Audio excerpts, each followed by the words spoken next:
തന്റെ തിരഞ്ഞെടുപ്പ് പ്രചരണ വേളയിൽ ട്രംപ് ഒരു വാഗ്ദാനം നൽകിയിരുന്നു. താൻ അധികാരത്തിലെത്തുകയാണെങ്കിൽ കൽക്കരിഖനനം അടക്കമുള്ള മേഖലകളിലുള്ള നിയന്ത്രണങ്ങൾ എടുത്തുകളയുമെന്ന്. ട്രംപ് അധികാരത്തിലെത്തിയ ശേഷം കഴിഞ്ഞ മാർച്ച് 28-ന് തന്റെ വാക്ക് പാലിച്ചു. കൽക്കരി അടക്കമുള്ളവ ഖനനം ചെയ്യുന്നതിനുണ്ടായിരുന്ന നിയന്ത്രണങ്ങൾ എടുത്തുകളഞ്ഞു.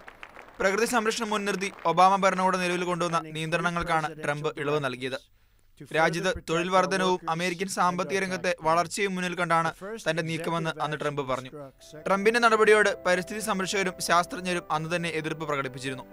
അതിന്റെ തുടർച്ചയെന്നോണമാണ് ഇന്ന് ഭൗമദിനത്തിൽ ആഗോളതലത്തിൽ ശാസ്ത്രജ്ഞരുടെ നേതൃത്വത്തിൽ കൂറ്റൻ റാലികൾ സംഘടിപ്പിക്കുന്നത്. ട്രംപിന്റെ പരിസ്ഥിതി വിരുദ്ധ നിലപാടുകളിൽ പ്രതിഷേധിച്ചാണ് മാർച്ച് ഓഫ് സയൻസ് എന്ന പേരിൽ റാലി സംഘടിപ്പിക്കുന്നത്. മുൻപും കാണാത്ത രീതിയിൽ ശാസ്ത്രമേഖലയിൽ നിയന്ത്രണങ്ങൾ കൊണ്ടുവരുവാനുള്ള ട്രംപ് ഭരണകൂടത്തിന്റെ നീക്കത്തിനെതിരെയാണ് പ്രതിഷേധം.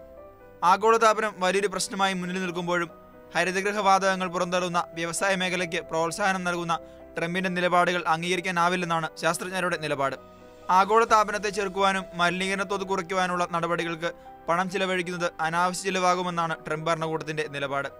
ട്രംപിന്റെ ഈ നീക്കത്തെ ഭൗമദിനത്തിൽ തന്നെ പ്രതിഷേധത്തിലൂടെ നേരിടാനുള്ള ശ്രമത്തിലാണ് ശാസ്ത്രമേഖലയിലെ പ്രകൃതി സ്നേഹികൾ.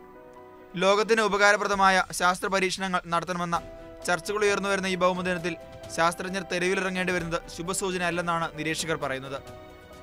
News desk.